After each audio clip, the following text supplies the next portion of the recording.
Welcome to the Wednesday Yachting Luncheon, live from the virtual grill room. Since you can't come down to the yacht club, we're bringing the grill room to you.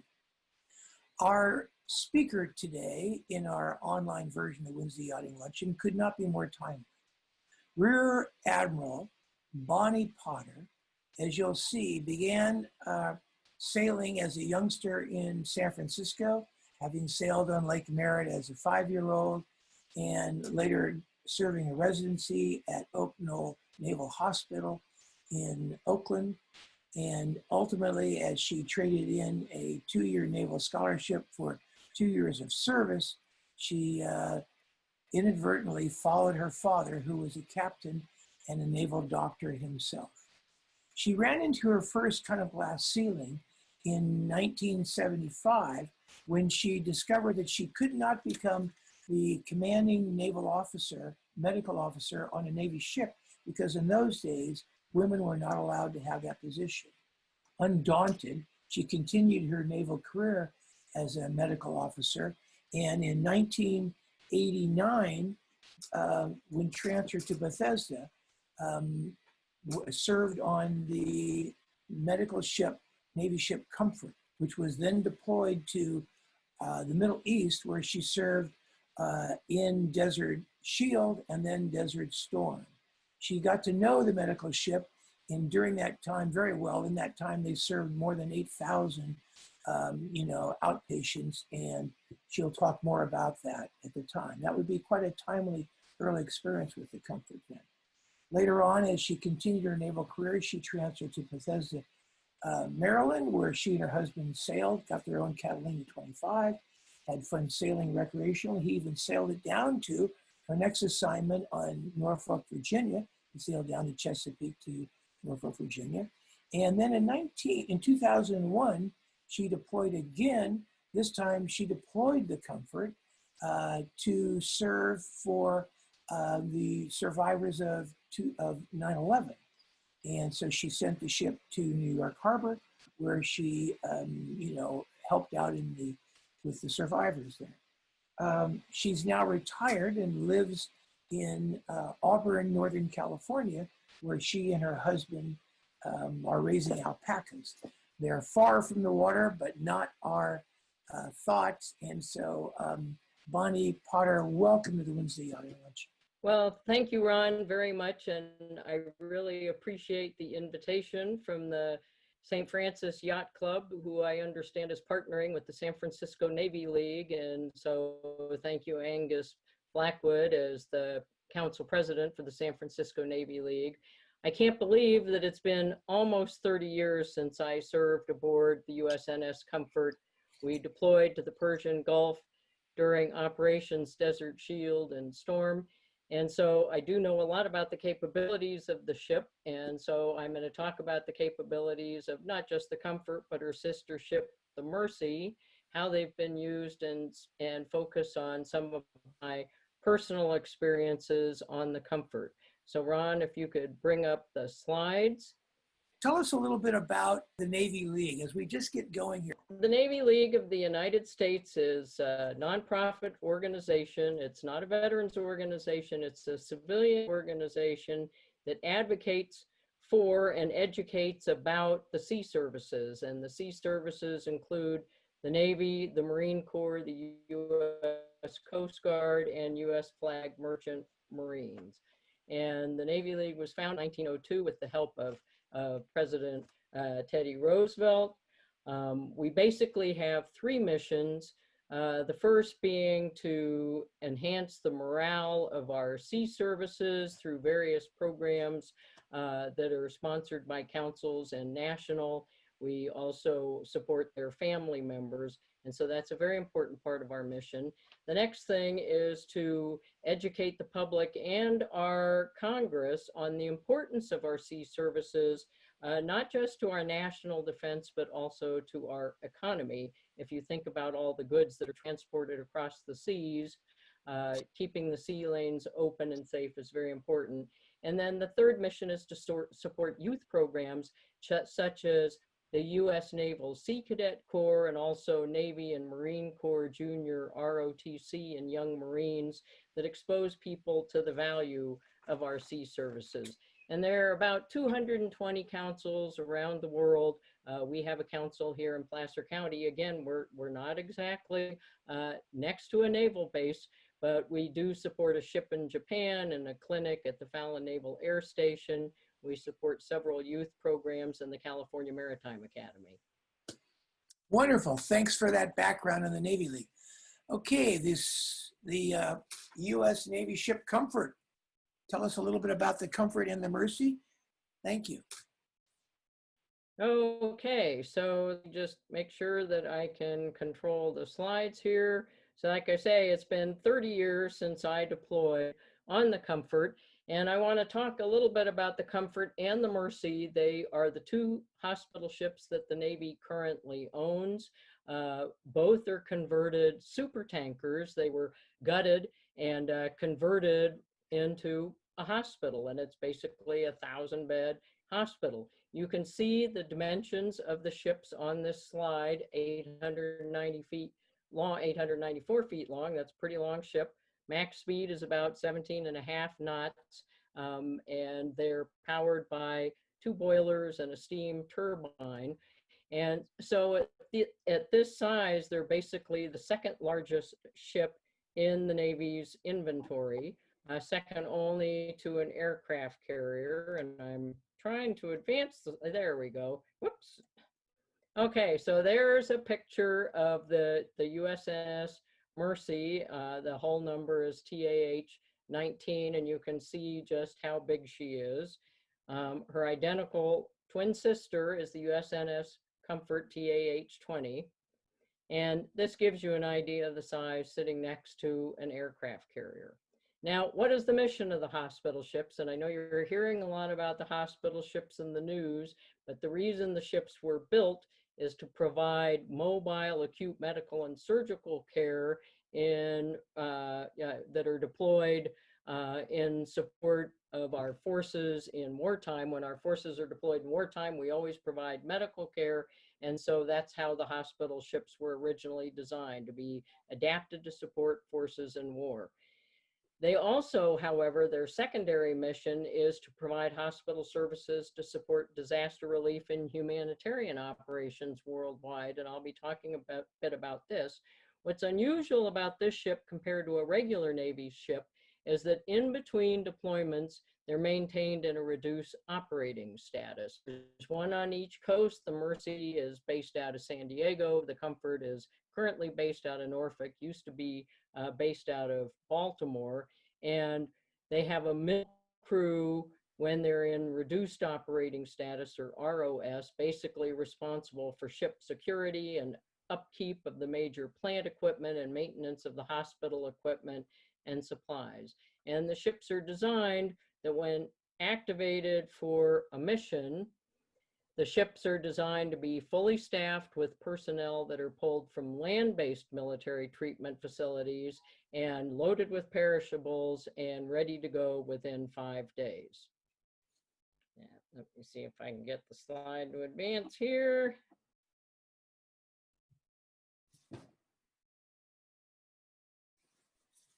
Okay, the command structure is very interesting because they're basically 2 chains of command. The ship is operated, navigated, maintained by civil service mariners, so they're not in the Navy.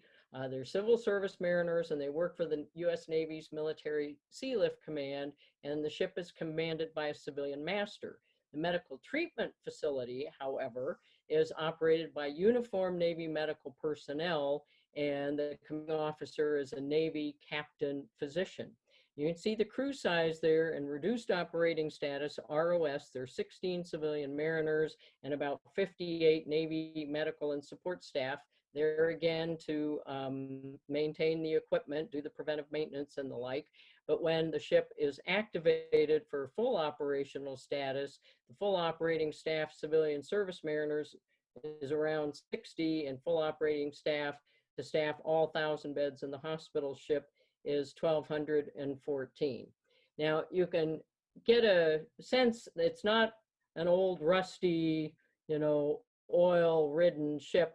This is a picture of the chief engineer, and I think you can tell from the photo that he's not active duty military if you look at the haircut, and he's showing off the engineering spaces.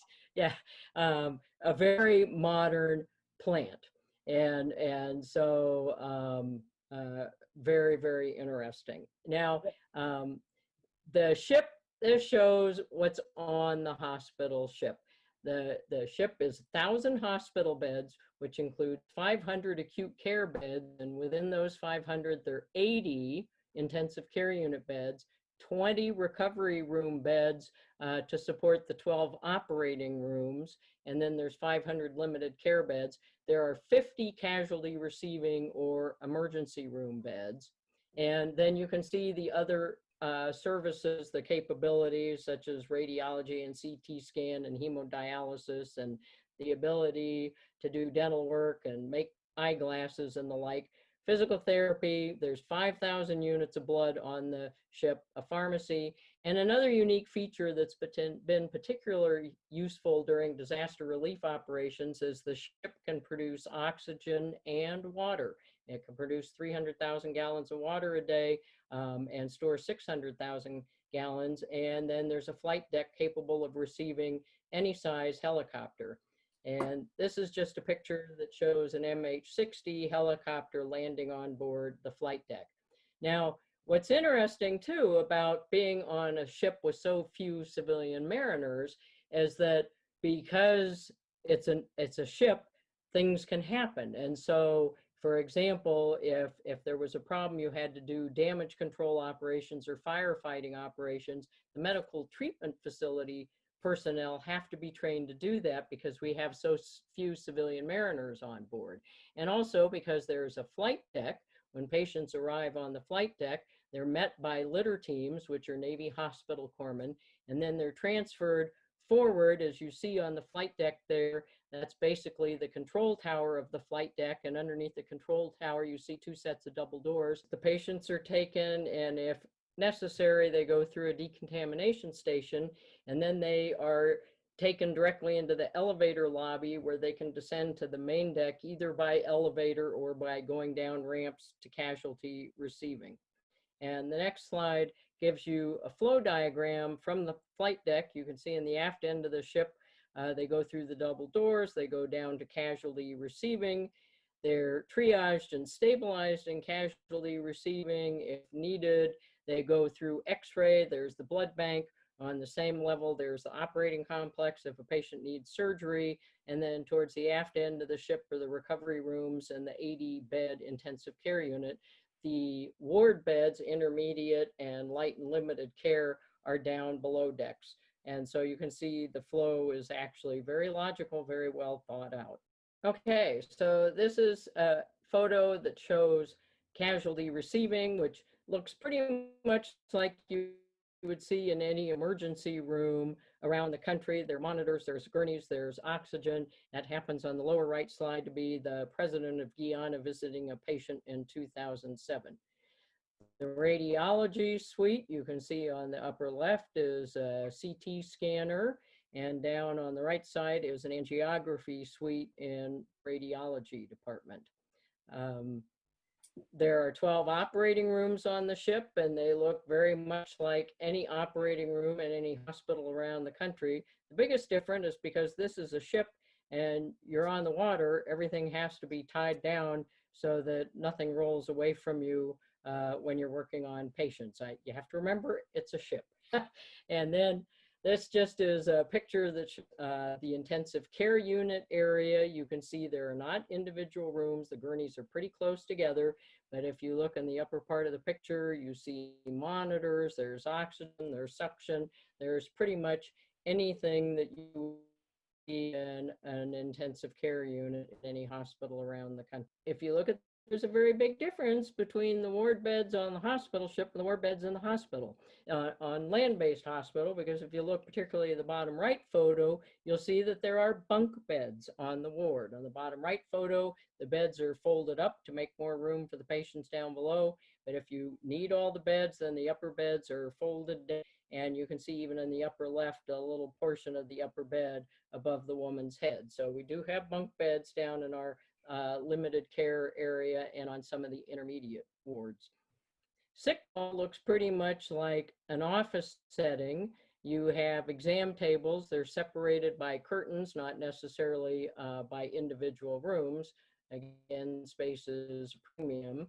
And you also notice that there are privacy curtains to divide the rooms. There are also litters stationed around the ship, because if we were to have to abandon ship, you want to have plenty of litters readily available to evacuate patients if needed. So everyone in Navy medicine that has a hospital ship augmentation assignment has to be trained in things as firefighting, damage control, man overboard procedures, abandoned ship procedures, not the things that you usually have to train for in a civilian hospital. But then there are things that are like in a civilian hospital, including mass casualty procedures. Now, in 1989, I became the chief of medicine at Bethesda Naval Hospital, running a residency training program, clinician and teacher of medicine. But my augmentation assignment was as head of medical services on the USNS Comfort. And so we had started training. For example, I become a certified life raft commander. You might say, well, why do you need that? Well, if we had to abandon ship, there are lifeboats that are specifically designed to take the sickest patients off the hospital ship, 16 patients on litters in each lifeboat, and I would be in charge of those patients and the medical crew on the lifeboat assisting me in taking care of those patients. We'd also have some of the civilian mariners to help run the lifeboat. Also, because there's a flight deck, we have to train our corpsmen and to safely transport casualties during flight deck procedures, but they also man the flight deck crash and salvage party in case a helicopter crashes, and we also have rescue swimmers standing by in case a helicopter were to go in the water. And then we also do things like decontamination training. We have to know how to manage chemical, biological, and radiological casualties. And so you can see that there are some things that are very different on a hospital ship than you would see in a normal land-based hospitals. And this just is an example of a lifeboat. You can see it holds 115 people. There's stanchions set up in the middle of the boat to take 16 litters, and then you have support staff to take care of the patients. And I would have been in charge. That was my lifeboat that I would have been in charge of had it been necessary. Fortunately, we didn't have to do that. And then we also have life rafts on board. There are 10 lifeboats, I believe, that'll take 115 people each. But you have to remember, we have a staff of 1,200 and potentially 1,000 patients. So we had lots of life rafts that once they land water, they open up automatically, and each life raft can hold 25 people. And there we are doing a muster on the flight deck to make sure everybody's accounted for. The biggest difference between the hospital ship Comfort and the Mercy is when the Mercy was delivered to the Navy, it actually went on a training mission in 1987. So the hospital was set up and policies and procedures were established, but the Comfort had never been deployed, and so the hospital had not been set up. Everything was still in boxes except for the equipment that required preventive maintenance, and we had no policies or procedures of any kind written. We didn't get the casualties that were projected, and again, we were expecting a large number of casualties because we also expected Saddam Hussein to use chemical weapons, and there was concern that we would see anthrax used. And so we were very concerned that we were going to have a tremendous number of casualties, and fortunately that didn't happen. This is what the ship looked like when we were activated. This is casualty receiving, the area that I showed you before that looked like a regular emergency room. Everything in casualty receiving was still in the original boxes. Wow, so big logistical issue, getting everything on the ship, for heaven's sakes. This was the intensive care unit. You can see you've got some monitors, but everything is in boxes. And fortunately, we didn't get the casualties they were expecting because, in point of fact, we were out there for 8 months and 2 days, but the air war softened up the Iraqis, and once they started the ground war ended in 100 days, and we basically ended up with only 147 casualties of war instead of thousands. But you can see we did perform a lot of outpatient inpatient procedures. Outpatients, we saw over 8,000. We did a lot of prescriptions. We traveled 35,000 miles, and we were out there until the 15th of April in 1991. Now, we did have some time off. It wasn't all work once we got built. Up in the upper left, it's what is known as Steel Beach time. We use the upper deck there where the big red cross is as a place that was like being out in the sand, only you're out on a white painted steel deck. And we also got some liberty. Occasionally we anchored off the coast of Bahrain, and you can see on the upper right, we're in liberty boats going in for liberty. The bottom two right pictures are the souk, or the shopping area. The gold souk is at the bottom. So we had a couple of days of liberty off the ship, and on the bottom left is some of my guys playing cards in the sick call unit using one of the exam tables. What was the card game you played the most? What did they play? You know, I didn't play much in the way of cards. I actually had my husband send me my fly tying equipment, and I taught fly tying classes in the sick space. Sick call. We also, you can be very creative at the holidays. So we had a Thanksgiving Day parade, and we had a lot of cardboard on the ship after dismantling all of those boxes. And so you can see we did a Thanksgiving Day parade. The Blue Angels were there. And on the bottom, that's me with Santa Claus. And so that was a lot of fun. Wait, go back. I want to see Santa. Wait, go back. I want to see Santa Claus again. There you are. That's you with Santa Claus. Okay, that's me with Santa Claus. Yes. Right in front of the flight control area. And then we also celebrated Christmas and Mardi Gras on the ship. So we had a Mardi Gras parade, and you can see the mock-up of the Comfort on the bottom right. We all got in costumes. That's me on the bottom left. And, you know, we decorated the ship for Christmas, and I mean, we were floating around doing some work, but we had, some free time until the war actually started. And this is my picture. We actually, at one point in time, we pulled alongside our sister ship, the Mercy, and got some pictures of the two ships together for the first time in history. And that's me smiling at the camera on the deck of the Comfort. And then finally, probably one of the most fun times for the independence, the Navy did start putting women on ships in 1978 after my internship, when I couldn't go. But it wasn't until after Desert Storm that they started putting women on combatant ships. Women were only allowed until that time on support ships. So this is the aircraft carrier Independence. She pulled alongside of us, and you can see all the sailors waving and hooting and hollering because we were having a Steel Beach day, and we had a lot of our nurses laying out in the flight deck in their bathings. Navy boys will be Navy boys. That's right. So that was that was fun for us to see them, and it was definitely fun for us to wave and hoot and holler too. Anyway, we ended up getting back to Bethesda on the 15th of April in 1991, and I went back to my duties as Chief of Medicine.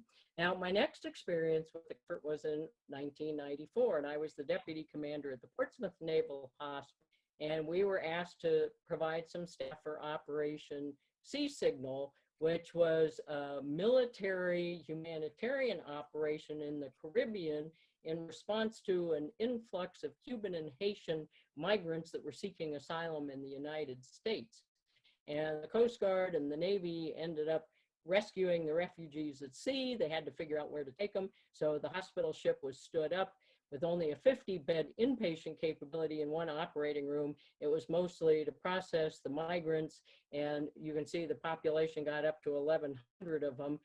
Basically, they ended up standing up a joint task force at Guantanamo Bay, Cuba, and then the refugees were loaded off there, and they ended up processing close to 50,000 refugees. Most of the Haitians returned to Haiti. The Cubans, a lot of them ended up being allowed to come to Florida once some of the rules changed. But so that was the next operation of the hospital ship after Desert Storm. Now, then came Uphold Democracy a little later in 1994, because Haiti President Aristide had been overthrown, and the UN designed an intervention basically to remove the military regime and reestablish President Aristide as the president. With the troop buildup, basically the military leaders were persuaded to leave, so we didn't have to go to war, and the mission was changed to a peacekeeping and nation building mission. And you can see Comfort originally deployed as a 250 hospital ship, but then ended up being used to support once again the Haitian and the Cuban migrants until such time as they could be returned to where they belonged. So my next experience with the Comfort was after 9/11. And at that time, I was fleet surgeon for the U.S. Atlantic Fleet with oversight responsibility of all the ships on the Atlantic Fleet. That's over 180 ships, and all the aircraft as well. When 9/11 happened, the Navy spooled up quickly. We didn't know what was going to happen. They started sending ships towards New York because we weren't sure if there was going to be additional attacks from the ones we saw. And also the concern was, there's been a lot of talk on the news about ventilators. Well, the concern was that there would be a lot of patients requiring ICU support and ventilators, and we have those on the hospital ship. So we got the Comfort activated to go provide medical support to possible survivors in New York City. So she was set up as a 250-bed hospital using most of the ICU beds. However, it became pretty apparent pretty quickly once the towers came down that it was actually going to be more of a recovery mission. But we also realized that all of the ground zero workers, everything was pretty well shut down in New York. There was no way for these workers to get out of the city, to get cleaned up. You remember all the photos of them totally covered with dust and wearing masks and just turning totally white. Well, where are they going to go to clean up, get something to eat, get some sleep? Well, we sent the ship up there to do that. So we berthed the ship at Pier 92, and she basically was there to provide meals and housing, medical care, psychological services, because people were getting cuts and scratched. They were wheezing from the dust, had other injuries. And so you can see the statistics on the slide of what she did while she was in New York, and a very valuable asset, very helpful. And I should say, because of the helicopter or the flight deck, Rudy Giuliani used it for a lot of his meetings too, because they could fly people in to the flight deck. And this is just a picture of the hospital ship arriving in New York. There she is at Pier 92. We had to provide security for the ship because we weren't sure what else was going to happen. And we also sent some of our staff in to assess the situation to see what else was needed. For example, there were a lot of dogs digging through the rubble and they were getting injured. And so we provided basically veterinary services on the Comfort to take care of those dogs.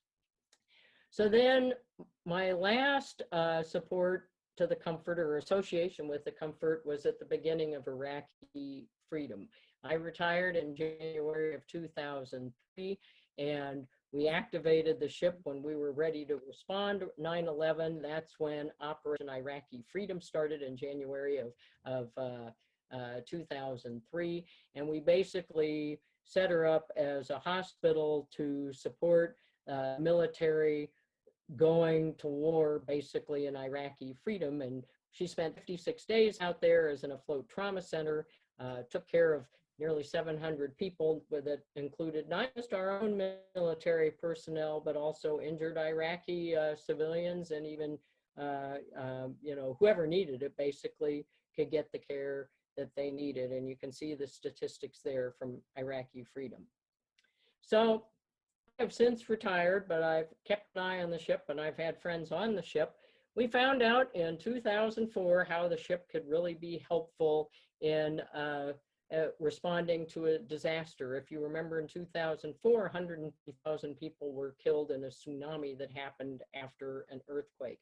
And the military responded with a joint task force to conduct humanitarian relief and disaster assistance. That was Operation Unified Response, Unified Assistance. And we noticed that it was really a watershed moment because it showed that the military really can do a lot in a large-scale disaster, and in terms of providing security and essential services, and for humanitarian assistance with healthcare and infrastructure and reducing human suffering, it was like an aha moment for the military. We can really be a global force for good. We probably all remember in 2005, Hurricanes Katrina and Rita. Well, the Comfort deployed on September 2nd to assist the Gulf Coast. A lot of their infrastructure got wiped out. A lot of the hospitals were damaged. And so the ship was sent down there to provide medical assistance and infrastructure. And again, having the ability to produce water, to produce oxygen can be really helpful when your infrastructure is destroyed. They started in Pascagoula, then went to New Orleans and saw almost 2,000 patients. And then in September of 2017, Hurricane Maria devastated Puerto Rico. So again, the ship was deployed there. And because a lot of the hospitals were damaged or destroyed, they were able to transfer their sickest patients to the hospital ship. Most of the hospitals lost their ability to make oxygen, and so the hospital ship was able to fill all the oxygen tanks from all the hospitals, provide other support services such as sterilizing surgical equipment and doing surgical procedures and x-rays and things like that until they could get Puerto Rico sort of back on their feet.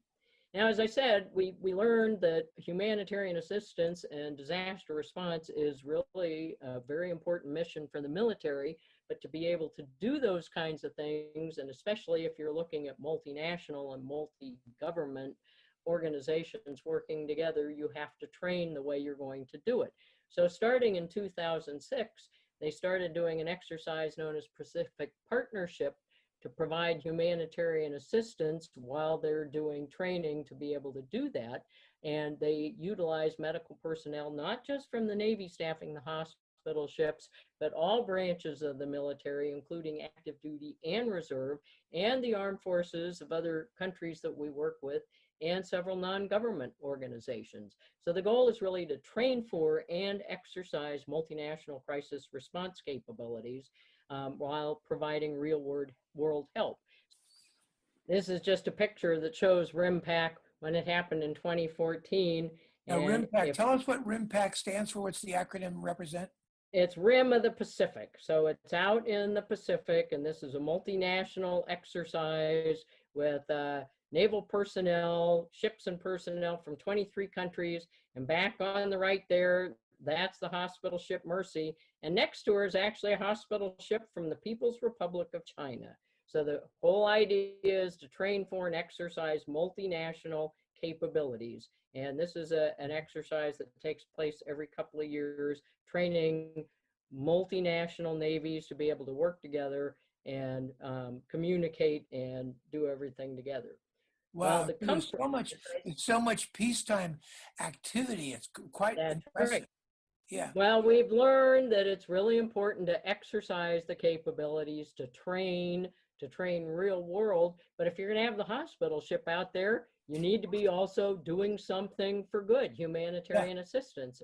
I have a few more statistics here from the Comfort. So the Comfort gets involved in exercises off of the East Coast. They go to Latin America, South America, the Caribbean, instead of the South Pacific. And you can see they started in 2007. It's a very similar exercise and evolution as what the Mercy does. They're out there training multinational, national navies and military. We have Army, Navy, Air Force on the ship, Marine Corps. We also have non-government agencies, but we're out there also doing good things. We're treating patients. We're teaching people how to build water treatment plants, sewage treatment plants, providing dental services, providing veterinary services, showing them how to better take care of their public health with vaccinations, and showing them how to build hospitals, helping them build hospitals. And you can see from the statistics, about every other year, the Comfort deploys, and they see a whole lot of patients. They do a whole lot of things. Most people have heard about Operation Smile, where they work on cleft lips and palates, and they do a lot of reconstructive surgery, take care of a lot of infections. And so you can see that, you know, they're exercising, but they're also providing care. And again, it demonstrates the Navy is a global force for good, and they've taken care of hundreds of thousands of patients. Wow. Now, unified response. This was a real world disaster. On January 12th of 2010, they had a 7.0 magnitude earthquake in Haiti, and over 200,000 people died, but countless more were injured. Their infrastructure was totally destroyed, and the Comfort was ordered to activate the very next day, and 3 days later, she was able to depart Baltimore and get underway to Haiti. And I will tell you, by the time they got there, most of the people that were injured had not been able to get treatment because the hospitals were destroyed. So they had open fractures and just all kinds of casualties. So it was the first time the ship reached her full operating potential. All 12 operating rooms were utilized, and all 1,000 beds were filled. Now, let's talk about what's happening now, because that's probably what people really want to hear.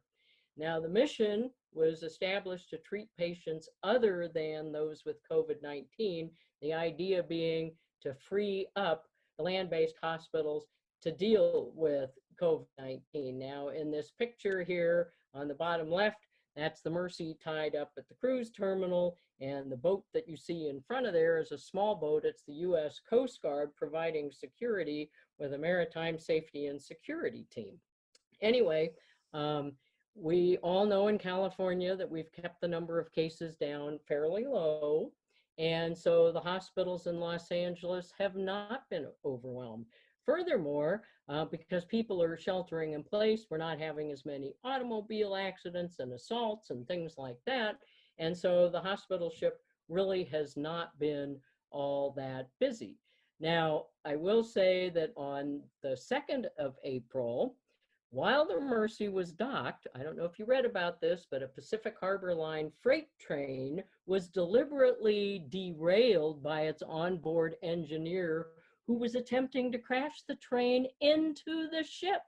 Fortunately, his attack was unsuccessful and no one was injured, but apparently the train's engineer was suspicious of the Mercy, believing it had an alternate purpose, and so he was trying to crash the train into the ship, but it didn't make it that far. It was 750 feet short, so they they dodged that bullet.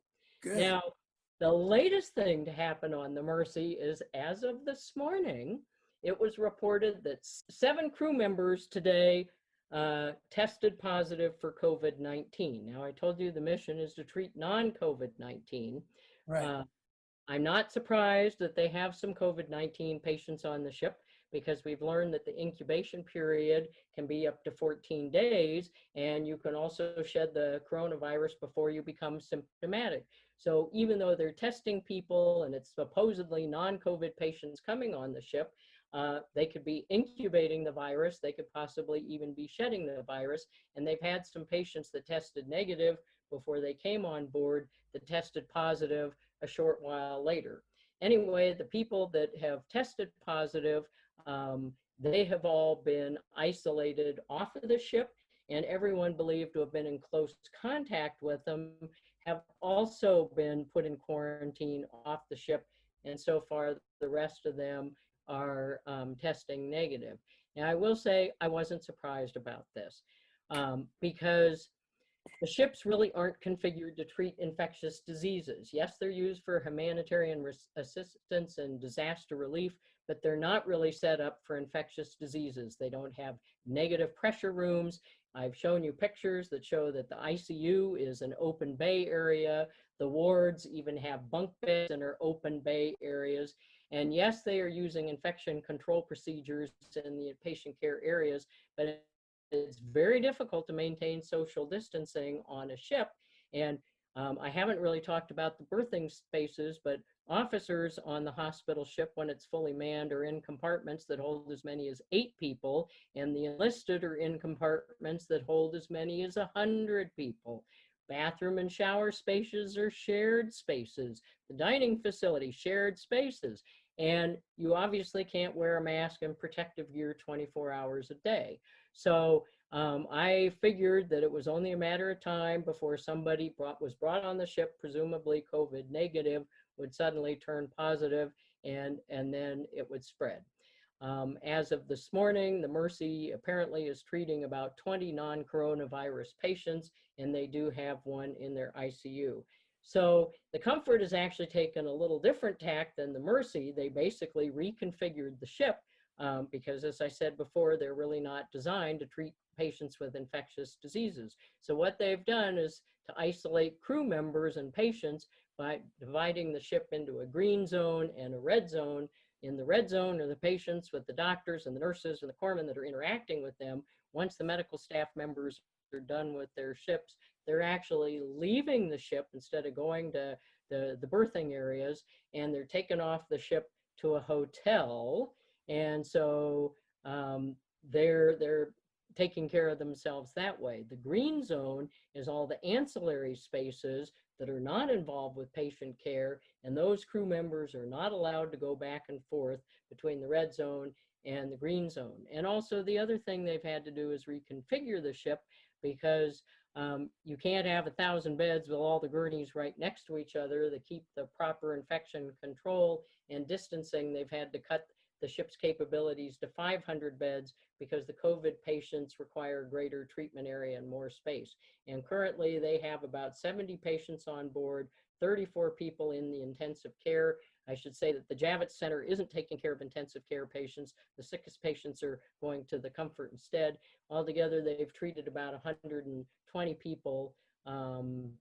And so they're getting busier now that the mission has changed. And as of today, they've had 4 members test positive for coronavirus. 3 have recovered and returned to work. 1 is still in quarantine. Good. And so 4 members of the on Comfort are now, did you say, COVID-19 positive? they're taking care of sick COVID-19 patients. The mission has changed. Mm-hmm. And so they have COVID-19 patients in the intensive care unit right now. So they're trying to help support, because the New York hospitals have been totally overrun. And initially they were screening patients, not letting them on the Comfort unless they were COVID negative. Then some COVID positive patients inadvertently ended up on the Comfort. They ended up changing the configuration of the ship, changing the mission of the ship, and establishing this red zone, green zone, never the two shall meet, to try to keep the virus from spreading. Because again, it's very hard, you know, if you think of the ventilation system and all the communal spaces on the ship, you really can't have much in the way of physical distancing. You can do infection control in the hospital areas, but if you're living on the ship, you can't be in protective gear 24 hours a day. So anyway, I think you've heard from my remarks that we have these amazing capabilities that can be rapidly activated as a tertiary care facility to provide casualty care, to support humanitarian operations, disaster relief. They really are a unique capability that can be provided very quickly across a wide spectrum of missions. And I should mention, I learned during Desert Storm, during wartime, just sending the hospital ship out there sends a message. We mean business. It demonstrates our resolve to fight and win and be willing to take casualties if necessary, which we were certainly prepared to do during Desert Storm. But if you saw any of the video of the Comfort pulling into New York, people were out there hooting and hollering and cheering, not really practicing social distancing. So during peacetime, you know, you see the big hospital ship almost 1,000 feet long steaming into your harbor. That really gives people hope, because they know that help is on the way. And what you don't see is all the military medical personnel that have also been deployed to New York to help in the civilian facilities, to staff the Javits Center. The military has really turned to support the areas. They're building field hospitals all around the country that will be staffed with National Guard and military medicine. So the focus right now is on the hospital ships. That's where my experience is. But we have a lot of military doing a lot of good on land as well. And so with that, I'd be happy to take questions. So first of all, it's really great to see the capability of the hospital ships and your pride in service. That's terrific. So give us a range of the typical activity, medical activity. Is it from gunshot wounds? And before you did so much humanitarian work, what is a typical, in a given day in the life of the Comfort when she's in a war station mode? What are you handling?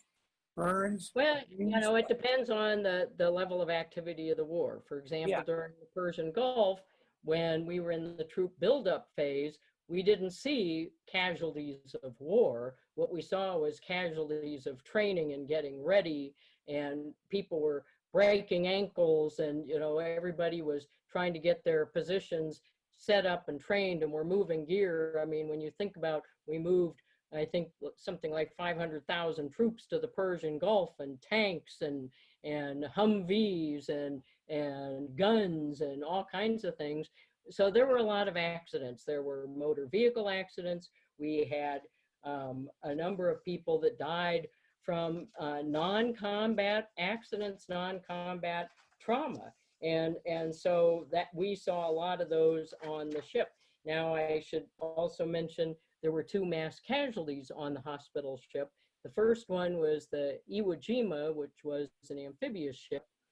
They had a high pressure steam leak, steam line ruptured, and steam, over 800 degrees Fahrenheit, almost instantly killed 6 sailors, and 4 more were critically burned. We had the best hospital care in theater. And so those 4 sailors that were critically burned were medevac to the hospital ship Comfort. Unfortunately, because they all had 3rd-degree burns, over 90% of their bodies, none of them survived. But we certainly gave them the best shot at survival. We also had another incident that was sort of humorous. The troops that were stationed in the desert in Saudi Arabia, there was a no alcohol policy. And when you've been sitting idle for many months during the troop buildup, some Army soldiers got creative and decided to make their own. Unfortunately, they decided to try to distill windshield washer fluid into something that was drinkable. Well, windshield washer fluid is methanol.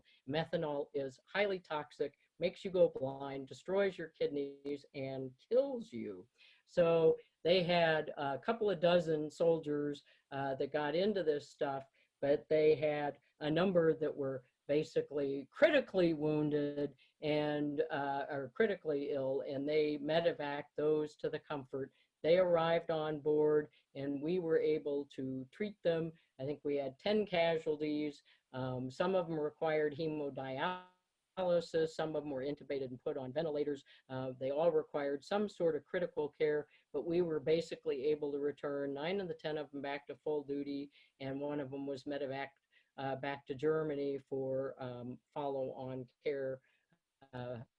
And so that was a mass casualty. Because we were there for a long time during troop buildup, we also saw just routine illnesses.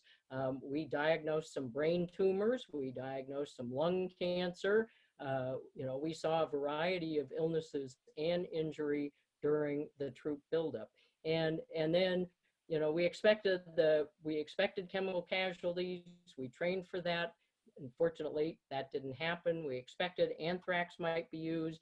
That didn't happen. And the ground war only lasted 100 hours, basically. And so altogether in theater, we had about 500 people wounded.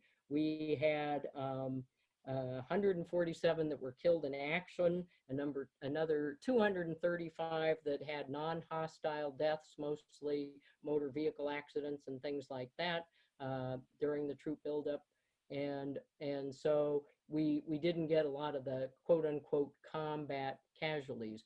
We did have some people that were taken as prisoners of war. I know an Army physician female was in a helicopter that got shot down. She was injured pretty seriously. She was captured, taken prisoner of war with some of the other survivors from the helicopter crash. And so when they were repatriated, they were on the Mercy, and they required treatment as well. So but you know, it depends on the nature of the hostilities as to what you are going to see. Does the Comfort, and I assume the Mercy as well, do they have a morgue on the ship, and do they have a brig on the ship, both, each?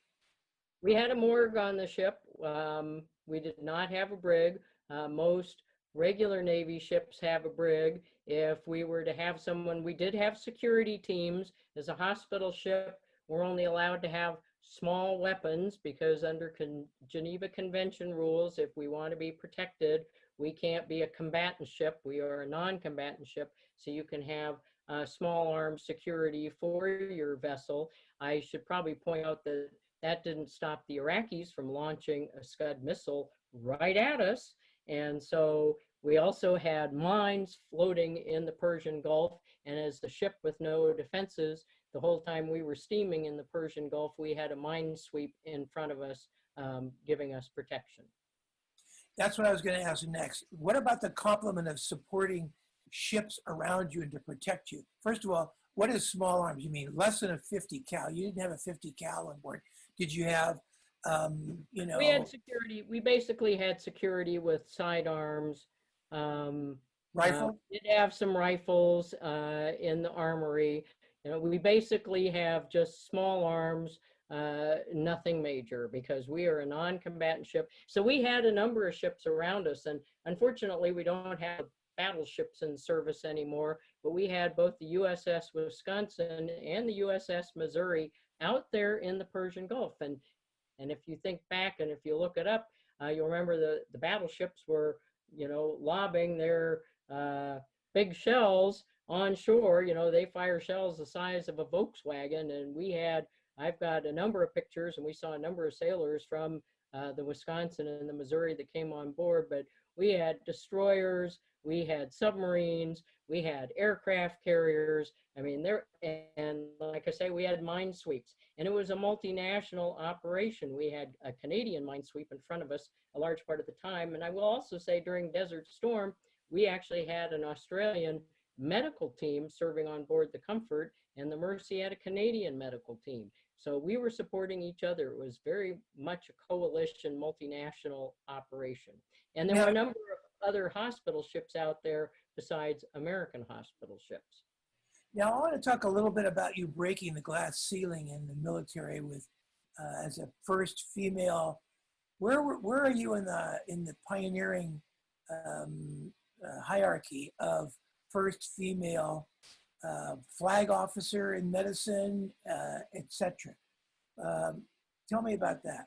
Okay, so I mentioned that when I first came in the Navy, I wasn't too impressed that I couldn't go to sea because women were not allowed on ships. I found out after learning a little bit more about history that 1972 was a very good year. For the guys, it was a good year because that's when they made the decision to end the draft. And it was because they were ending the draft, and that's how they used to get physicians in the military, was through the draft. You could defer the draft, go to medical school, do your residency, and then come into the service.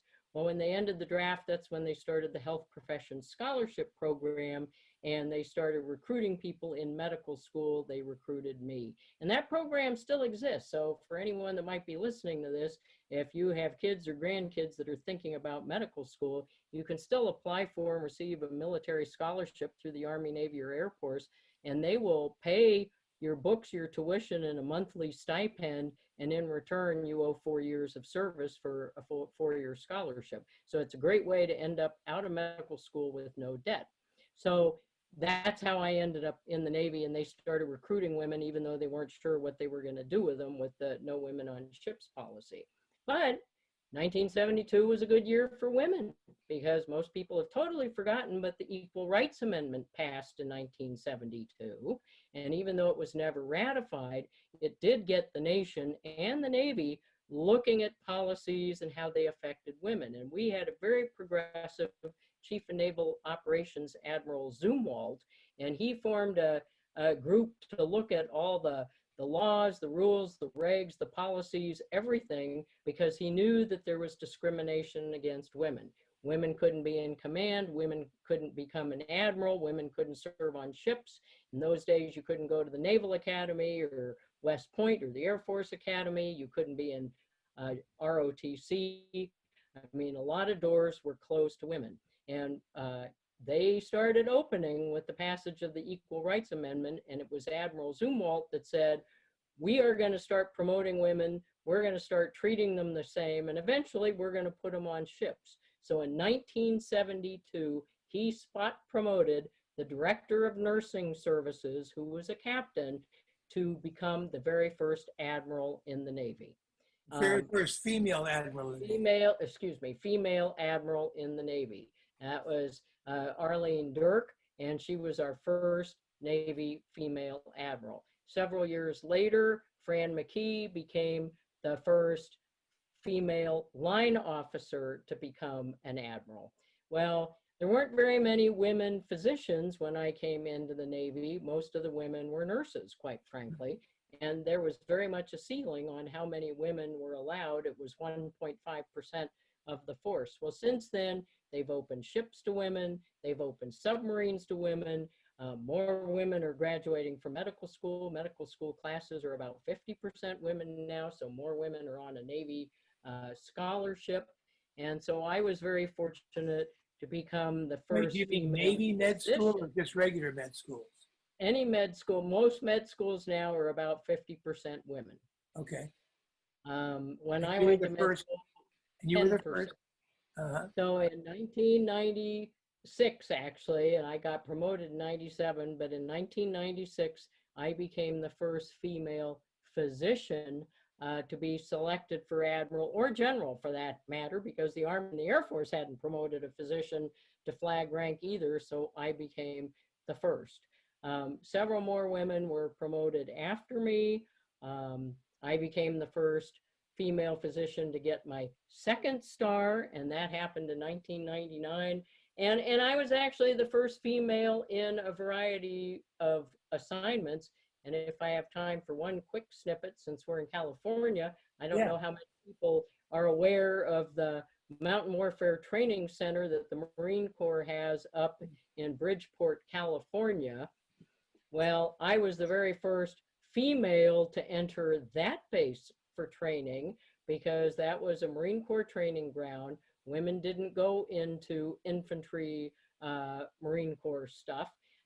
But we do cold weather medicine in case we have to deploy to cold weather operations, like in Korea, for example. And so when I was assigned to go up there and train for cold weather medicine, they tried everything they could to convince me it was going to be too hard for a woman, because they'd never had a woman up there and they weren't sure what to do with me. And so they tried very hard to tell me, oh, it's austere, we're going to be out camping in the snow, you'll be with a bunch of guys, we don't have porta-johns. And I said, you know, I backpack when I go on vacation. I can handle doing my business behind a tree in the snow. It's not a problem.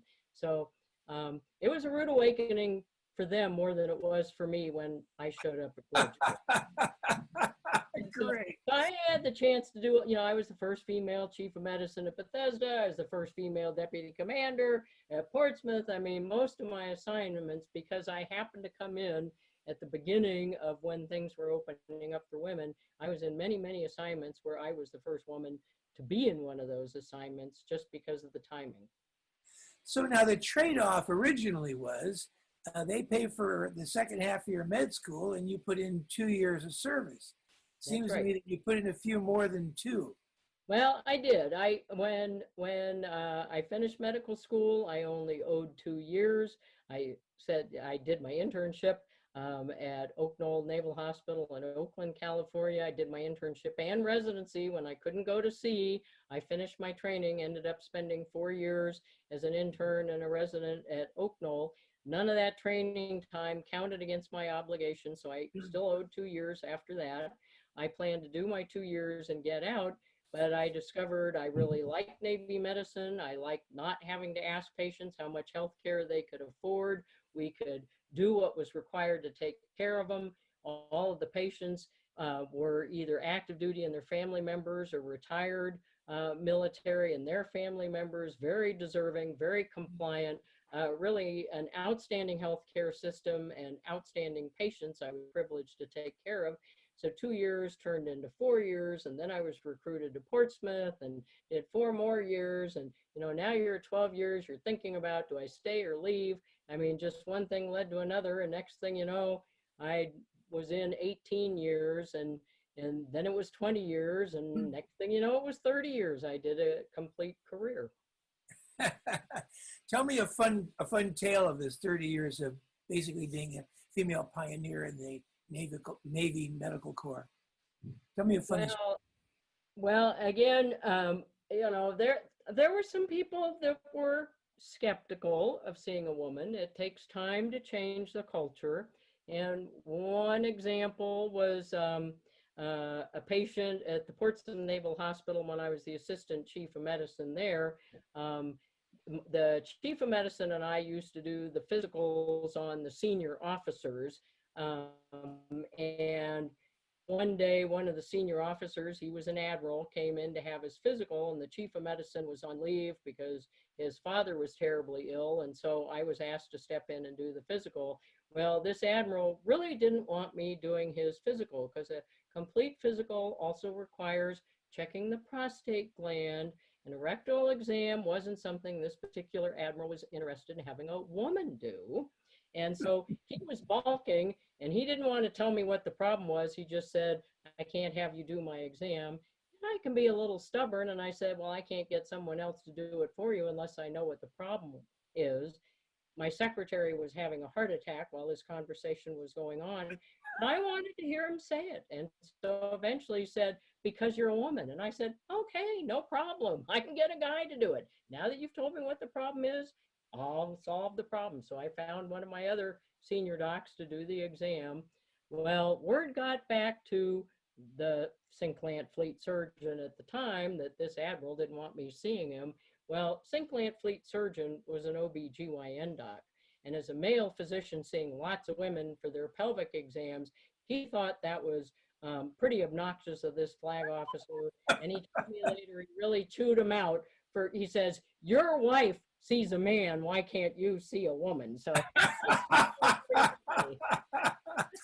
so on balance now, imagine you're this little girl back in, you know, Piedmont growing up, seeing your dad in uniform as a captain Navy doctor. Would you recommend to a young lady who's considering a career in medicine that she could consider the option of being, you know, a doctor in the Navy, a female doctor in the Navy? Absolutely. And for a number of reasons. First of all, I will say that things have changed in the Navy, as they have in all the services, so that women now can do anything. They serve in direct combat. They serve on all of our ships. They're on our submarines. They're in the Infantry Marine Corps. They fly Navy jets. They have been astronauts. I mean, you name it, women have the opportunity to do it. And in terms of Navy medicine, it's an outstanding healthcare system. We have outstanding training programs. You get to do things that you would never get to do in the civilian community, like deploy on the hospital ship Comfort in support of COVID-19 or humanitarian disaster relief, combat operations, you name it. I mean, it's a unique experience. And what I should say is, even though I came in the Navy at a time that women had very limited opportunities in what they could do, I was always evaluated fairly, and the system was set up to evaluate me fairly.